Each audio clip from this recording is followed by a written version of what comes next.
and what I say about CMM all brings to one thing, that is therapy as an encounter between people that come from different perspectives, make sense from their own perspective, and while communicating, they share, they negotiate a new meaning, which is the meaning that will then make context for future communications.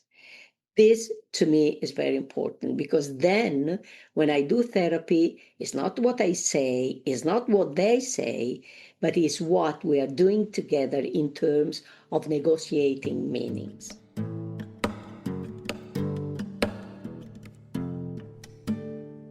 Hello and welcome to Stories Lived, Stories Told, a dialogue-driven podcast exploring how to create better social worlds through better communication.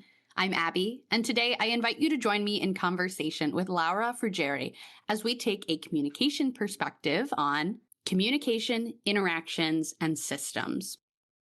To take a communication perspective is to consider what we're making and how we're making it through our communication practices.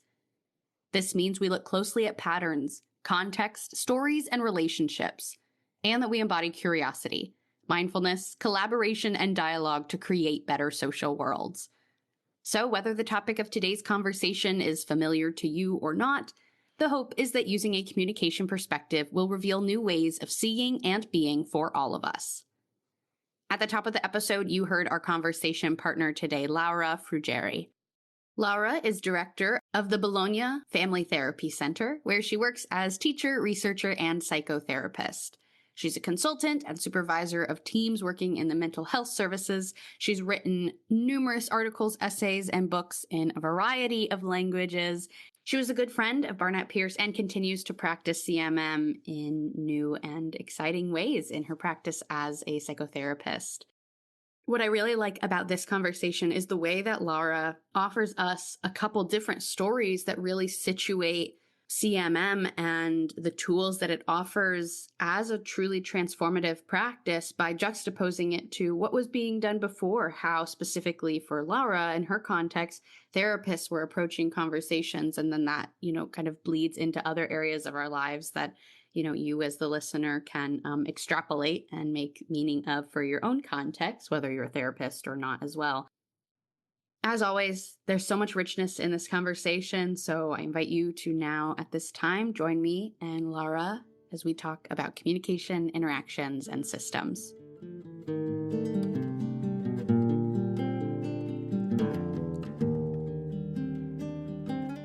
Hello, Laura. Thank you so much for joining me for the podcast. I'm so looking forward to speaking with you today. Thank you. Hello, Abbie. I'm happy to be here. Happy to have you here. As always, we're kicking it off with the question of how are we arriving? For me, this is about giving some context, saying that yes, we only have an hour together and we are complex and full human beings outside of this hour. And this is our opportunity to maybe give people a glimpse into that of what our context is as we enter this hour.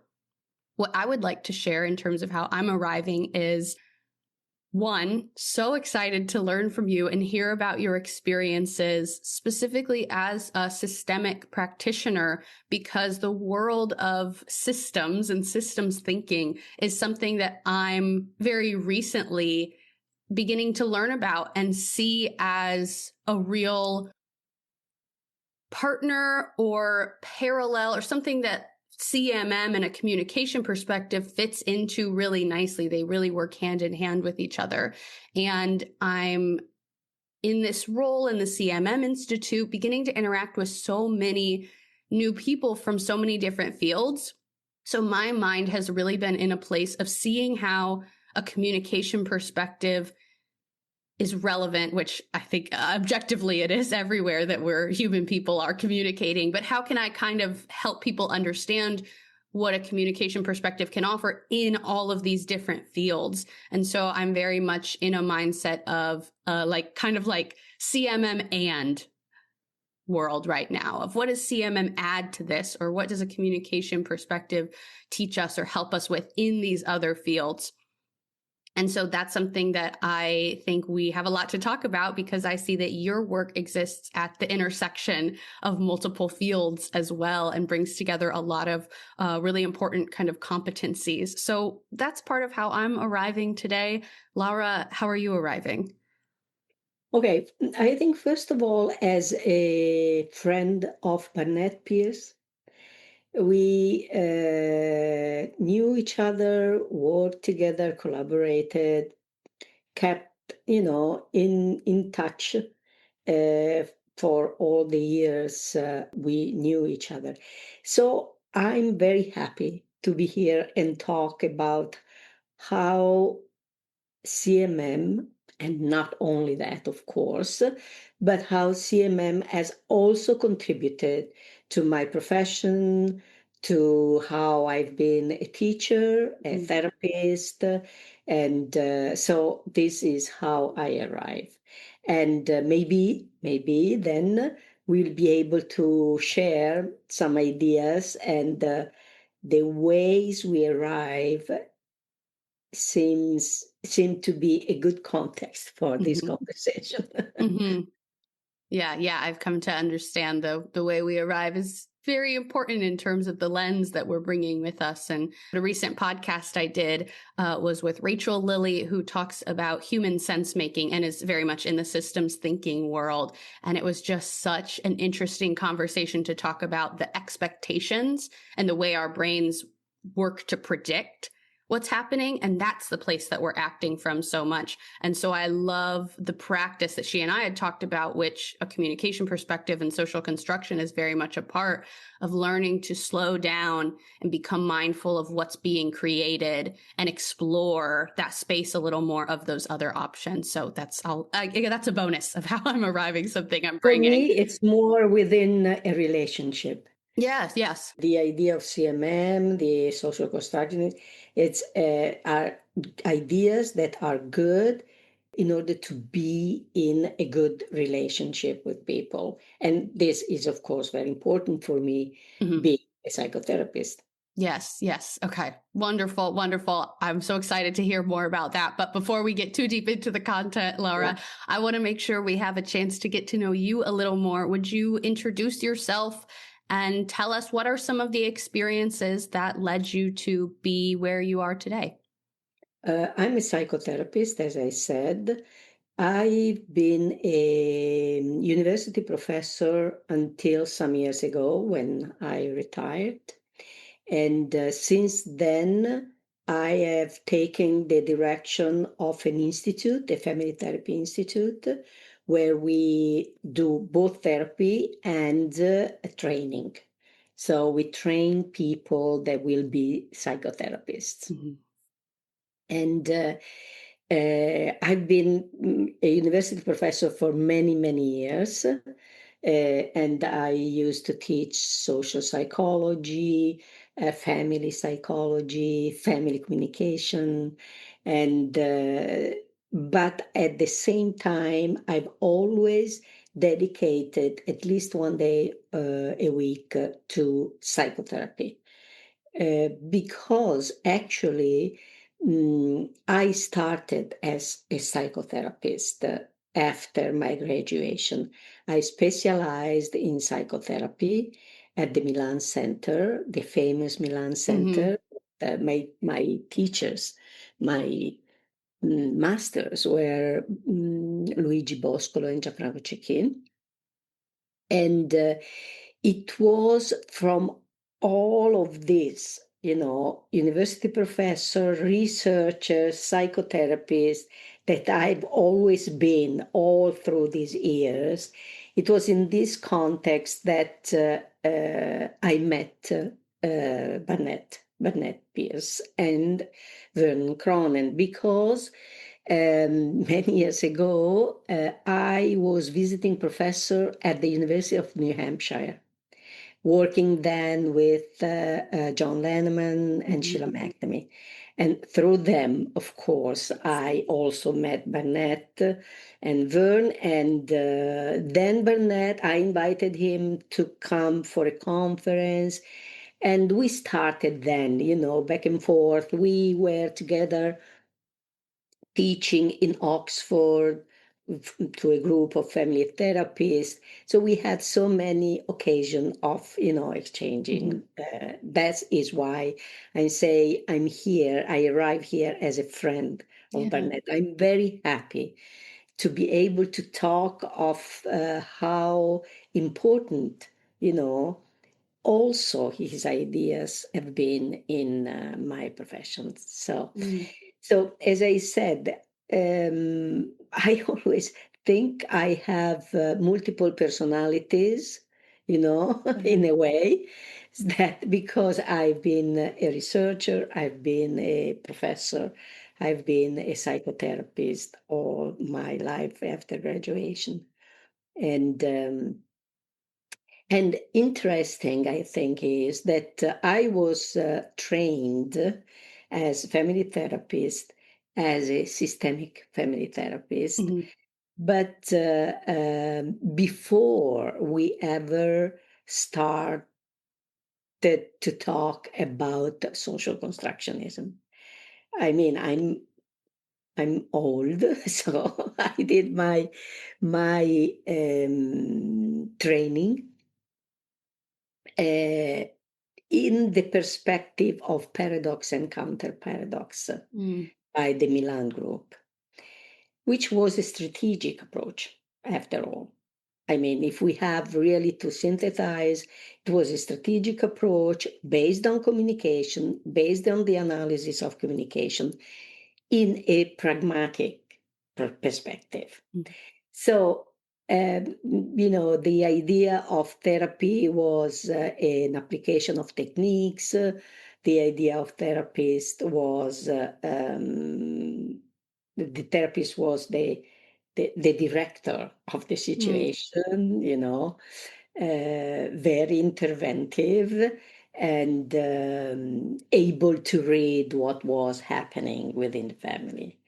So it was a very, as I say, kind of a frontal perspective, Mm. therapist in front of the family, Yeah. understanding, intervening, explaining, and everything. Mm. So it was to me, a development into a different approach. Mhm. Um, and it was mainly, I think, because I became more and more interested in understanding not what was the result of the therapy, but Mm. what was the process Yeah. of the therapy. So, what was going on between the therapist and the client and the family, usually in my Mhm. case? What was going on? What was that helped people change? You know, Mhm. because I started then to think that it was more. There was more than just a technique, Mhm. than just the technique I had learned. There was something that we were doing together that was, I think, the focus of therapy. And I was, in a way, lucky to live a very exciting period, the beginning of the 90s, end of the 80s, beginning of the 90s, when, at least in Italy, a lot of researchers and scholars from different perspectives, biology and philosophy and even engineering Mhm. and so on, they came to get physics. They came together and then to reflect about the complexity Mhm. Mhm. of the world. So they offered a completely different way of looking at things, a completely different way of what is scientific, a completely different way. The big change was that, the researcher, so the therapist, so the teacher, so whatever, is an observer and participate in the construction of what she is observing. this to me was the big change. Mm-hmm. So actually, I, went through this period that was framed as the challenge of complexity. Mm. There was a book with this title that was edited, published in Italy, with the participation of Nobel Prizes and important, scholars from all these different disciplines thinking about what the idea of complexity and what the idea of us as part of the process we were observing would affect, our way of doing our profession. That to me was exciting. And that to me was the moment where, I really changed the perspective about my work, about clients, about how then we should have practice, psychotherapy. Wow, that is such a great place to start. And I want to name that we're at a bifurcation point right now because you've shared so many things that I have so many questions about. So I feel like I have a lot of choices right now about what to pick out and where to start our conversation, but I'm going to let go of all those other options and just commit to one in the interest of being present. And where I actually want to start is to ask you to actually say a little more about what the Milan Center is and what was so exciting about the work that was being done there, just for listeners who aren't familiar with that at all. Yeah. Well, the Milan Center is an institute, was an institute that was founded by Mara Salvini Palazzoli, and who invited other colleagues to work with her, and especially Giuliana Prata, Luigi Boscolo, and Gianfranco Cecchin. And the four of them published this very important book that was Paradox and Counterparadox. That was a proposal of a methodology, a practice, a psychotherapeutic practice based on communication, as I said, but also in this strategic attitude, let's say, perspective. It was very important because it became very famous all over the world. And but the interesting thing is that I did my training in between the publication of the book, Paradox and Counterparadox, and the publication of an article that had been very famous, that is hypothesizing circularity and neutrality, the 3 guidelines for psychotherapy. Mm. And the difference was that the book was, as I said, into a strategic perspective, with the idea of therapist as the director, of the whole situation. Instead, the article, was introducing the idea that it was more the conversation that therapists and the clients had to be the focus of the process of change. Mm. So I did my training starting from one perspective and ending into a more complex kind of Yes. which was the perspective that, in fact, Gianfranco Cecchin and Luigi Boscolo then developed, and teaching all over the world, they spread the model of the so-called Milan model that was based very much on the conversation that therapists would carry on with clients, with the idea that the way they were communicating with clients was the channel to introduce different perspectives help the clients to see their situation, their stories from a different perspective as a base for a change that was not the therapist that was, operating the change, but it was more the family that, thanks to the conversation with the therapist, would bring about change.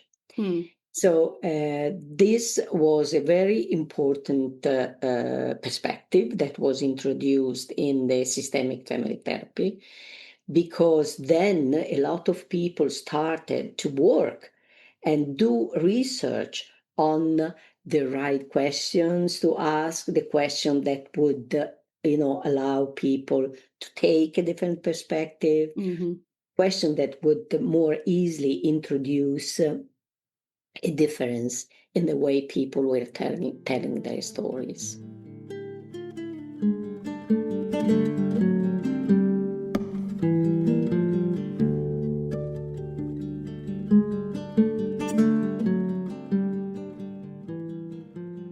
Do you have an example or story that you could reference that helps demonstrate that? Maybe one from that like before and one from the after, of what was the difference between what those conversations looked like or felt like for you? The difference was that in the first perspective, therapists would collect information to make an idea of how family function, and then make an intervention that would probably bring about change. A counterparadox, rituals, reframing, or this kind of intervention that are typical of the strategic approach. In the other perspective, it was more the idea that it was how you talked to the family that was the movement for change. So it was not collect the information and then do your intervention, and the intervention will change. It was more talk about their stories in a way that the conversation in itself would introduce different perspective, different viewpoints, different ways of seeing things. So, for example, ask questions that introduce circularity. That was very important, because if you ask circular questions, you start describing things in a relational way. So, and it is by, introducing a way of descriptions that were not individual anymore, but were more systemic, more relational, that also the family would start seeing things in a different way. And from this new perspective, being able to change something in their life. Is it clear to you? Yes. Yeah, it is. It is clear. And I'm so interested in your perspective, especially as a researcher and a practitioner, of the intersection or the relationship between theory and practice of CMM, of social construction, because like you said at the very top of this conversation, and I completely agree that for me, CMM is like an orientation. It's a lens. And so it is, it's something I'm kind of rooted in and embodied in, is how I try to be. And then I try to practice that as, so it's, my heart hurts a little bit when people talk about like communication skills, because that feels so like surface level, and people are like, oh, well, nod and make eye contact and look right above people's forehead if you don't actually want, those kind of things that feel so like surface level. And I'm so interested in helping people develop a communication perspective as this orientation.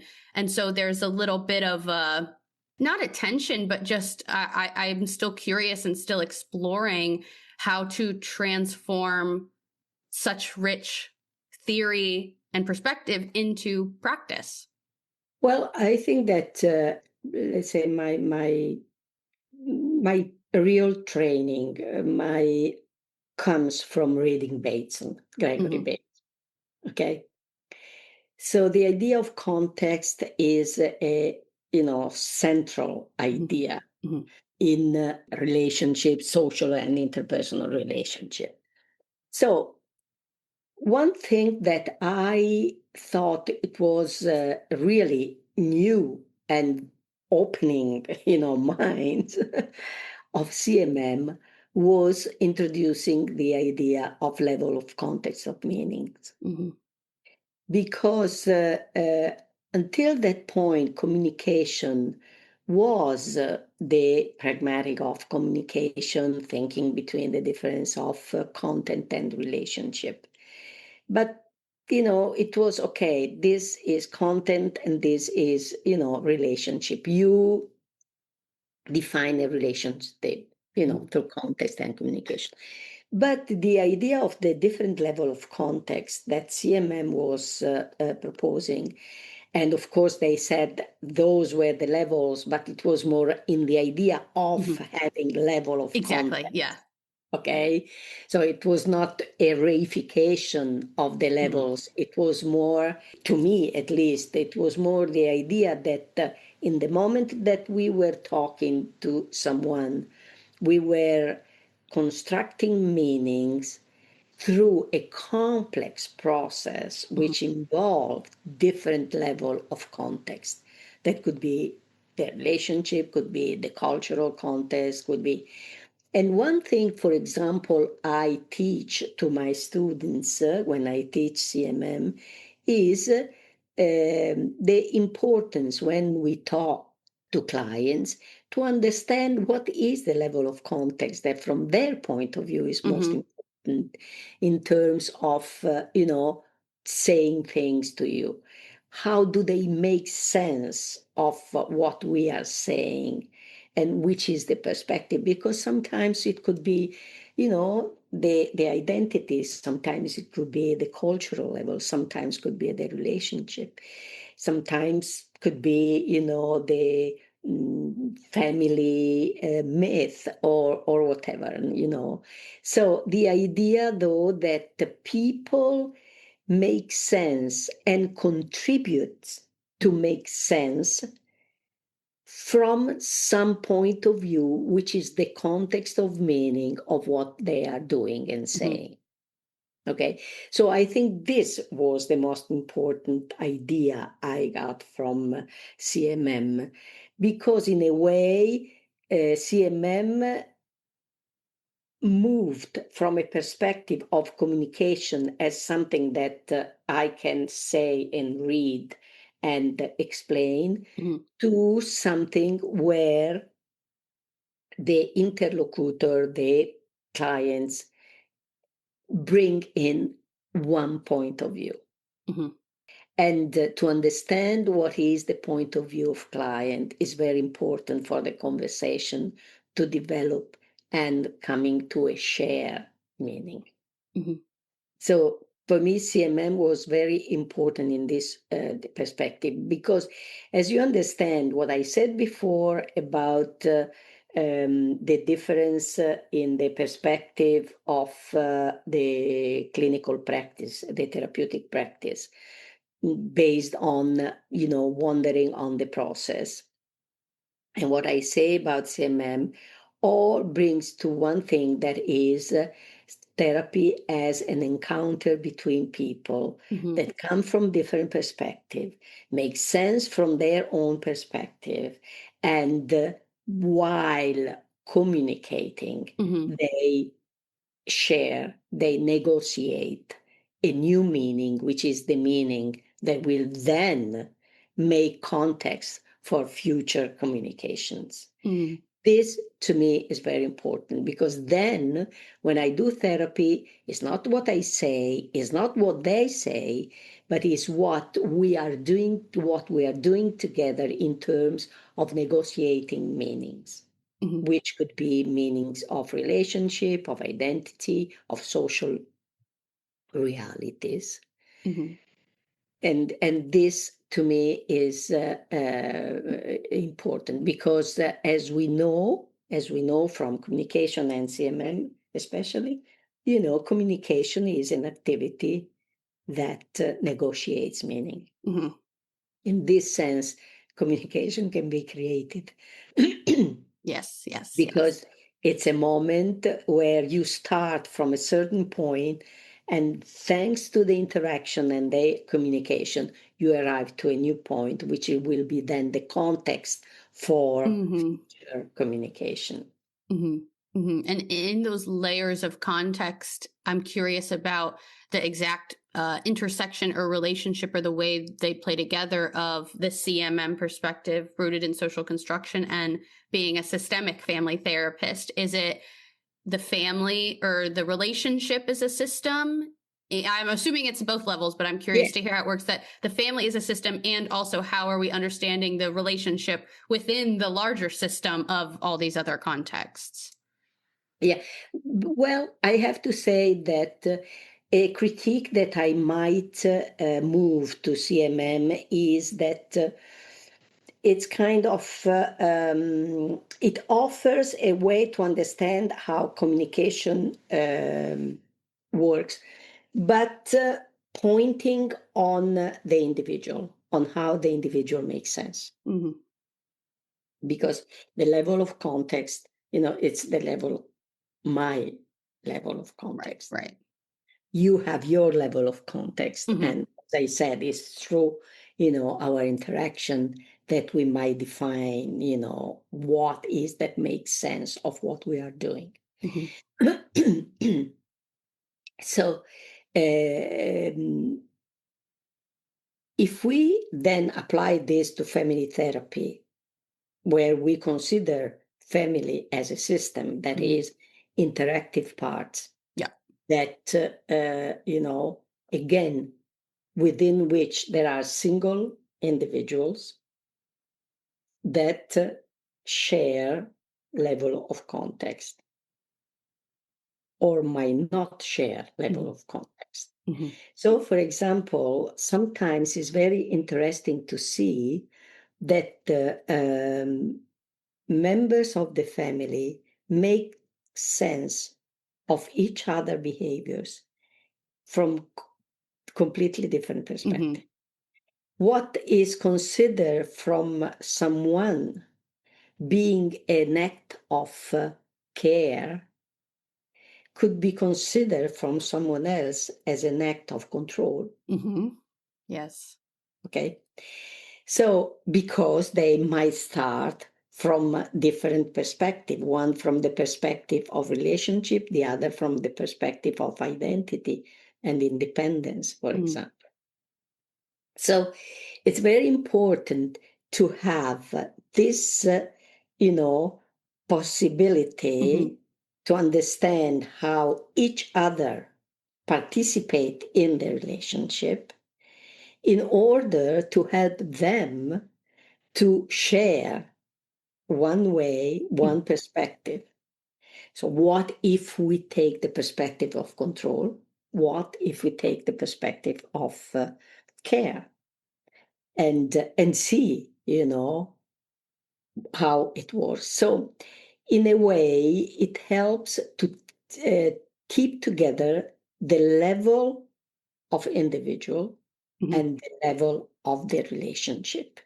Mhm. Yeah, that makes sense to me and makes me want to go back to right at the beginning of this conversation. And this is just my interpretation of what happened. So I'd love to hear yours. But I think that you didn't like that I was using the word I so much when I was talking about. So that's when you said that's more relational. And I think that we hit on it right away that is such a like sticking point of all this, and what makes it so interesting, and that dissonance between I am an individual and I can control this individual. And I exist in my own mind. And so, how do I act into a relational world, acting at both of those levels at the same time, kind of? Yeah, because it's only by keeping the relationship, so the system, if you want, Hmm. as the major point of view, that you can then understand also how the single points of view work together. Because one is, the way you understand the other. So you don't understand the meaning of one behavior if you don't see the feedback to that behavior. Right. Okay, so it's only but with the at the same time we might have different understanding of what is happening.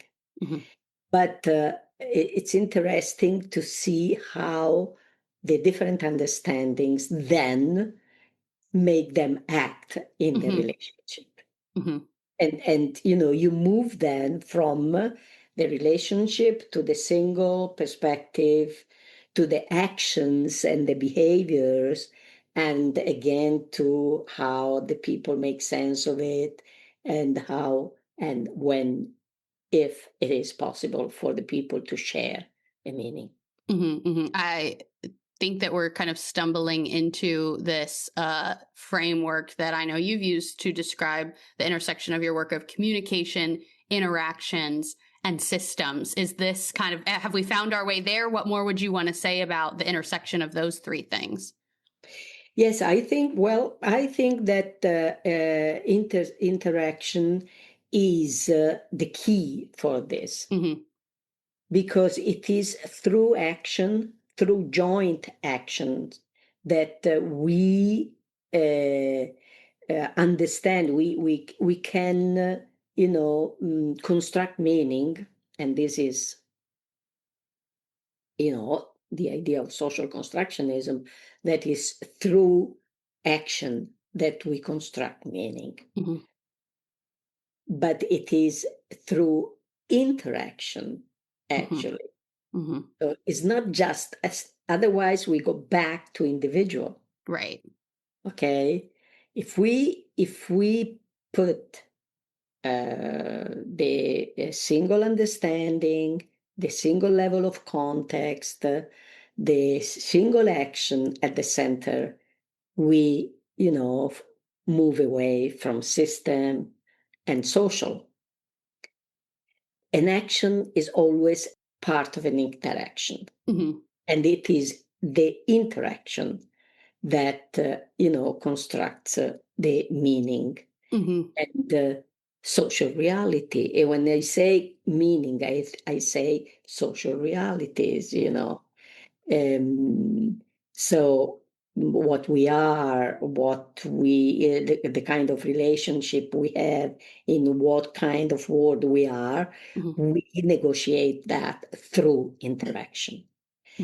So if you take communication as interaction, which is the way I understand it, then you can say, through communication, you construct meaning.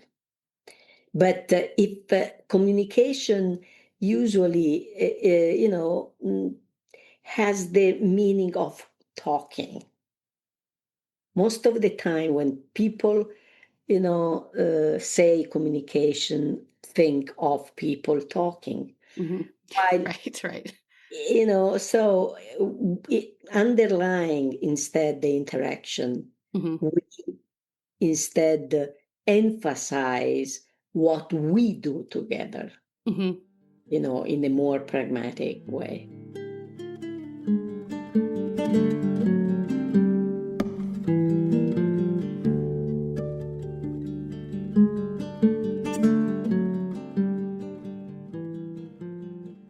I really hold on to the language of better social worlds in CMM. I think that's really hopeful and a great thing for us to be thinking about. And my own understanding of that's evolved. Of originally that was kind of like a far off thing of what's the better social world we're working towards, but I've really come to change my understanding to be kind of like, what's the better social world of this moment?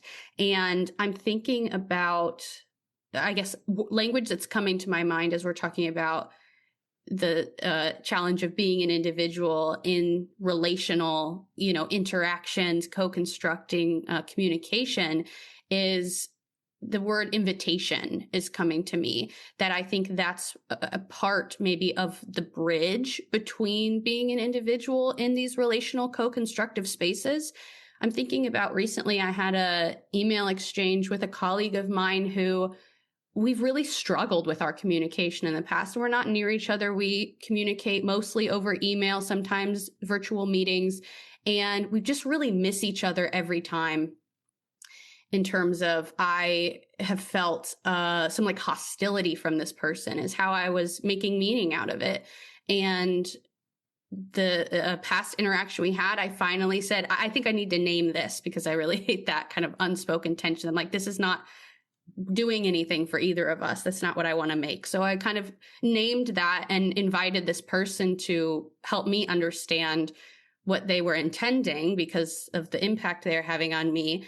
And they shared how they were storying our interaction. And I was able to respond to that with my CMM language and say, I'm realizing we're naming this episode very differently. I have a story that goes back years that is an origin of you excluding me from a project and not being collaborative. And so that's been influencing how I'm interacting with you. And you're naming this other moment where I was not maybe inviting collaboration. And that's how you're storing this.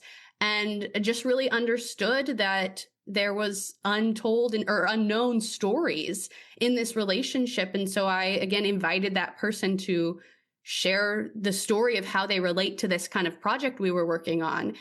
And they did. And that has absolutely transforms the way that I am able to interact with that person now. And so that's been a recent example that's so clear to me about how this communication perspective in CMM is something I can like embody and use. And the language is so great. And so I see that as being a real tool to that's why I explicitly use those words that, maybe you wouldn't do that in like a therapy setting, but with this other person who's familiar with CMM, You do it. I said, here's the episode and here's the unknown stories. And this has changed the way that we are able to interact now that I know some of these unknown stories. Yeah, not necessarily using that language, but you do that in therapy a lot, even about the relationship with the therapist. Yeah, So yeah. sometimes, it can happen that you say, you know what I am understanding is this, but I might not, be on the right Yeah. side. So could you explain me better? I understand when you say this, I understand that. Are we on the same, meaning here? I mean, you can do that. Yeah. But what I would like to underline is that you do that, and this is effective in a context where both person want to get along, to understand each other. I'm afraid I'm talking about the issue of power here. Mm. So if there is Yeah. an imbalance in the power relationship between the people, Yeah. you know, I don't think that invitation is enough. Mm-hmm. I mean, Mm-hmm. I don't want to talk about Trump, Yeah. Yes. I mean, that is a kind of conversation that doesn't leave any possibility Yes. Yes. of having a story together because Mm-hmm. he wants his stories to be the story. Absolutely. Okay, so what I'm saying, that is also social constructionism. Mm-hmm. Mm-hmm. Okay, it's not that social constructionism constructs positive Right. Yes. Yeah. realities. Absolutely. We construct also, and we do it through power relationship. Yes. So I think that we have to keep in mind Mm-hmm. that part, Mm-hmm. that is the part of oppression, the part of wanting to overcome others, that, for example, could be on the side of a professional Mm-hmm. not respecting uh, not respecting the other, person saying, I don't care. For example, what if your friends or colleague would say something like, I don't understand what you're saying. Hmm. Yeah. To me, everything is so clear. Refusing Hmm. the invitation to share Hmm. and negotiate. Hmm. Sometimes, for example, you have that in therapy. Absolutely. Yeah. Sometimes you have that. You have people that are either, oppressed by the social system. Hmm. And when you offer some ideas, they say, no, this is impossible for me. Hmm. It's impossible because in my context that this, it can be, I have to obey. And so, what I'm saying Hmm. is that we need to address the issue of power Hmm. in relationship, power and communication. Hmm. Hmm. Yeah, I'm so glad that you bring that up. And like that example I share is like the one like shining example I feel like I have. And that was like hard conversation. And it wasn't easy to kind of get this other person to like come You know, along with me. But but ultimately they did share the story. And so that I appreciate you bringing it back down to social construction is not just good. We've constructed something good together. It is what is happening. And so that's just exactly. invite you This into is that what lens. is happening, Yeah. and that we possibly try to understand how each contributes Hmm. to what is happening. Yeah, and I appreciate us zooming out so that we can see the whole picture of yes, CMM uses that language of we are active participants, and that's very like empowering. Step into this power that you do have to make choices about what you are constructing, and you cannot talk about that without acknowledging all of the things that are outside of our control, like you're saying. Exactly. And they are not only outside of our control, they are the result of Mm. a power Yeah. relationship, which prefers someone deciding what Yeah. it is, someone else feeling Yeah. that doesn't have the possibility for. So sometimes, in these cases, more than inviting about a reflexive position within Hmm. their relationship, is more to connect people to empower them within Hmm. active situation outside of the interpersonal relationship. Mm-hmm, hmm. Yeah, yeah. I think that's a great way to put it. And the other language that I want to make sure that I hear from you about is I know you also use the language of the lived stories and the told stories, Yeah, which yeah. I obviously like really stuck out to me when I first learned about CMM, and that's why it's the name of the podcast.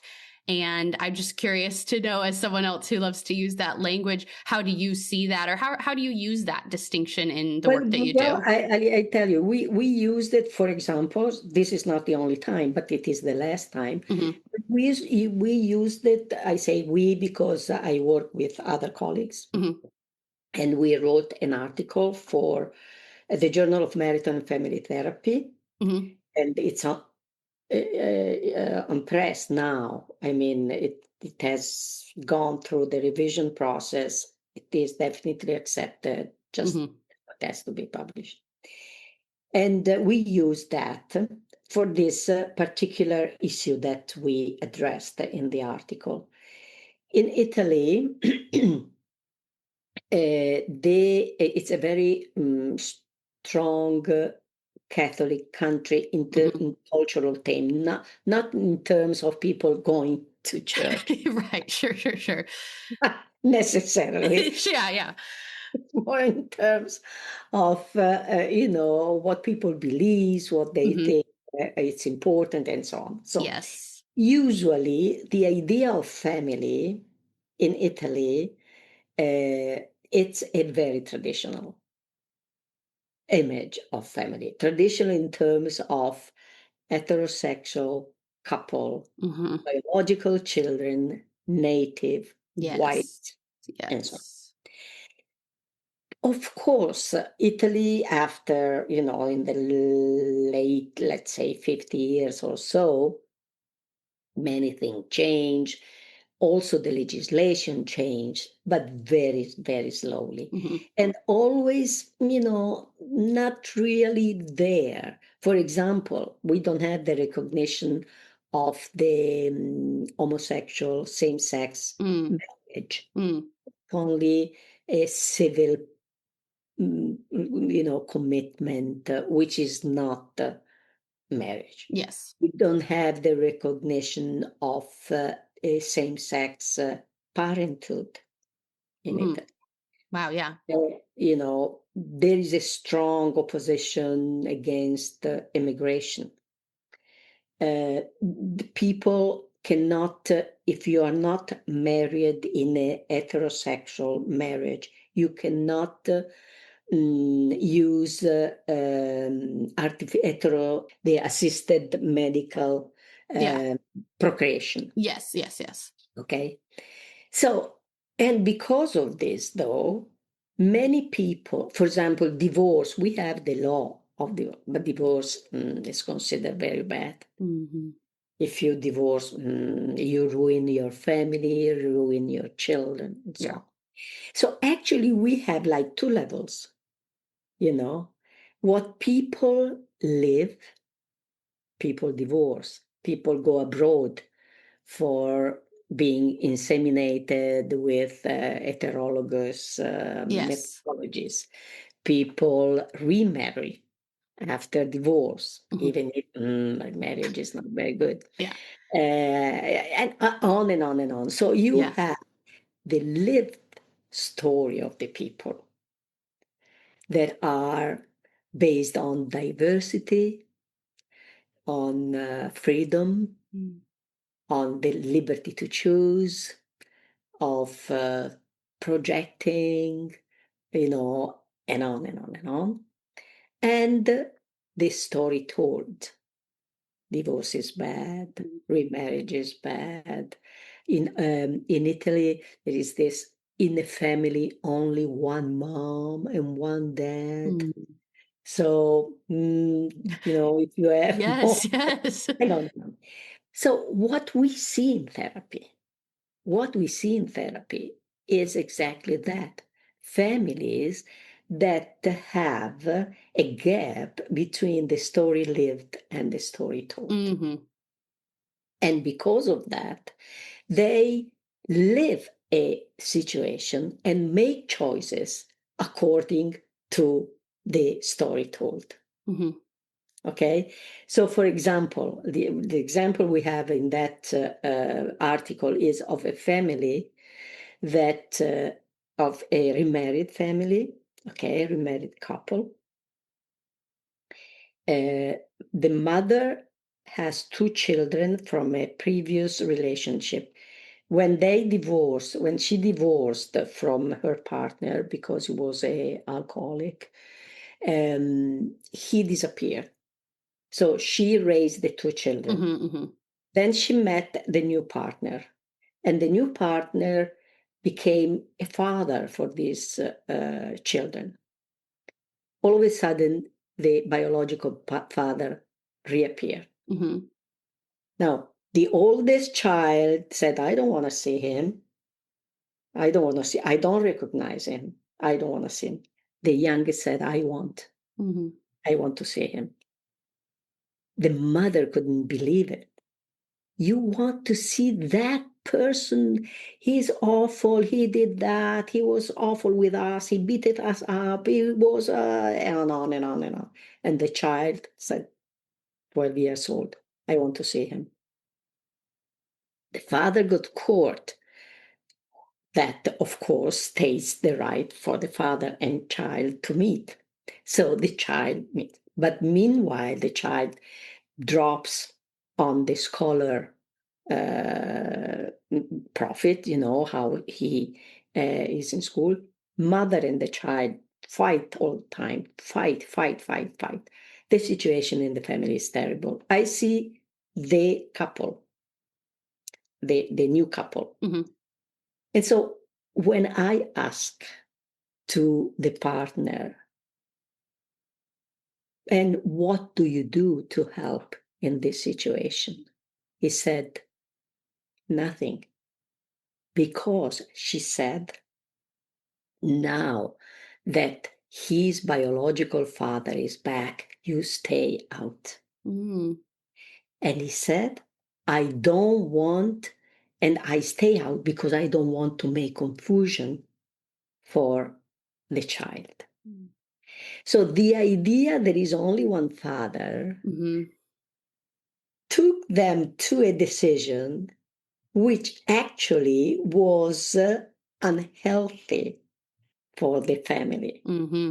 Because the only resource there, the stepfather, who could, because he said, I understand, the boy, I understand he wants to meet his father. I think that, we should kind of, but I don't say anything because I don't want to make confusion. Mm. So, they live a story and make Yes. decision according to a story told.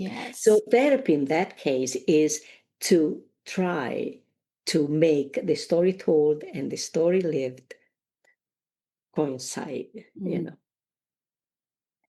And so, that's what I said, you need to, yes, you live the single mother family, you live the traditional family. Now you have to live a family with two fathers, Mm-hmm. and you have to learn to be that, Yeah. you know? And therapy is exactly that. Mm-hmm. So let's talk about it. Let's talk with the children. Let's talk with you, and so on. So this is an example of how we use story told, the story lived. Mm-hmm. Mm-hmm. Because most of the time, the cultural level is behind Mm-hmm. the situation, the realities family live, in case of families, of course. Mm-hmm. Mm-hmm. Laura, that was such a great story. Thank you for mapping that all out for us. I think that's a really beautiful example. I'll let you know the when the article comes out. Yeah, please. Yeah. And I can link it here so people can read it as well. I Yeah. think people will be interested. That's, yeah. I'm, always struck by just as a lover of communication, of course, I love the language, which is not all of communication, but just having the tool, having the language to name those two levels, I think on its own, again, is not Oh, no, everything, but no. opens up so much for people to understand that you don't have to be beholden to this told story. Yeah, And yeah, let's look yeah. at what you're living and what is, what is being constructed. But So, also, you cannot avoid both yeah, levels yes. because I, the way I understand it, the story told are the level of culture. Yeah, yeah. And not always, the social representation, the way people, but more than culture is the common sense, you Hmm. know, that is always, I say, conservative with Yeah. respect to something changing, Hmm.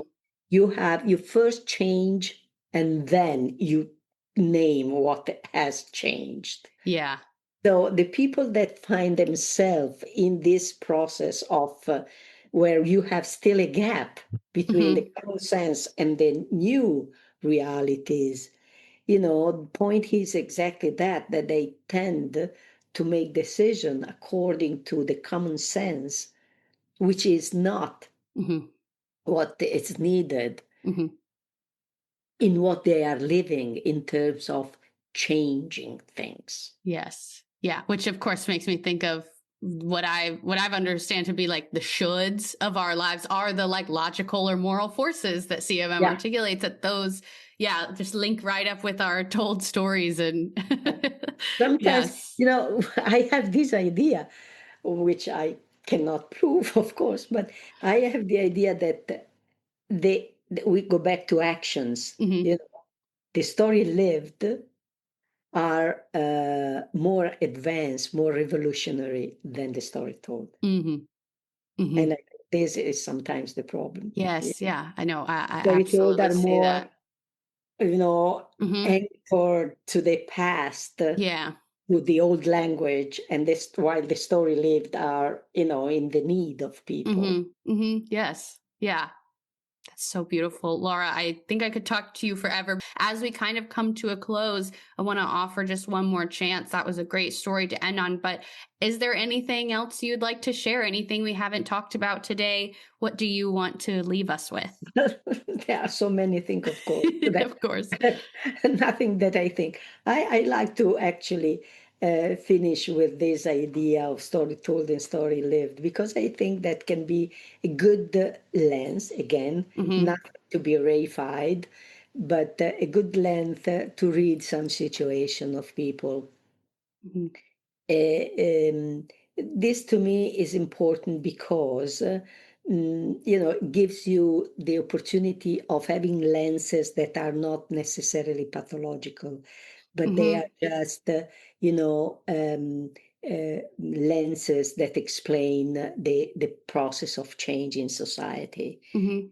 The It is by during coping with these changes in society that people might have some problems, Mhm. in terms of not having the languages for what they are living, not having the support, Mhm. the collective support for what they are living. And I think this is a good way to keep in mind both the level as systemic, both the level of personal, interpersonal, and social level. Mhm. Mhm. Yeah, and that's making me think that we're both glasses wearers, so the metaphor of the lens really works for me Yeah. as something that, yes, I do, and I wear it all the time, but I can take it off, and what I'm looking at will look different, and neither is wrong. It's just the lens that I'm looking with. Yes. So, Laura, thank you so much for your time and your perspective and this just wonderful interaction today. I'm really, really happy with what we've Thank you. co-created here. Thank you, Abby. Thank you very much.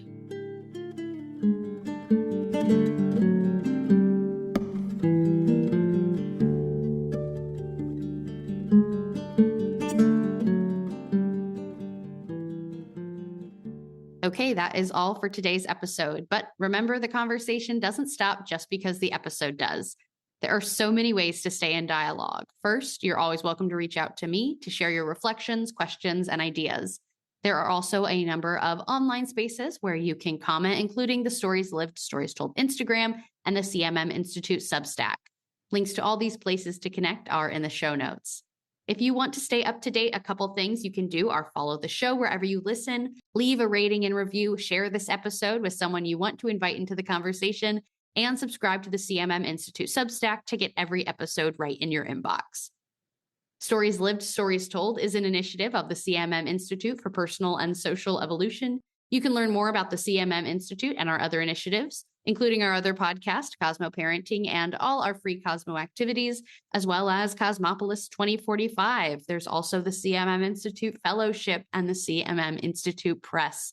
We have so many great resources that we are so excited to share. Again, links to all of that can be found in the show notes. Thank you for showing up. Thank you for being curious, and thank you for being a part of this story. I'm Abbie, and this has been Stories Lived, Stories Told.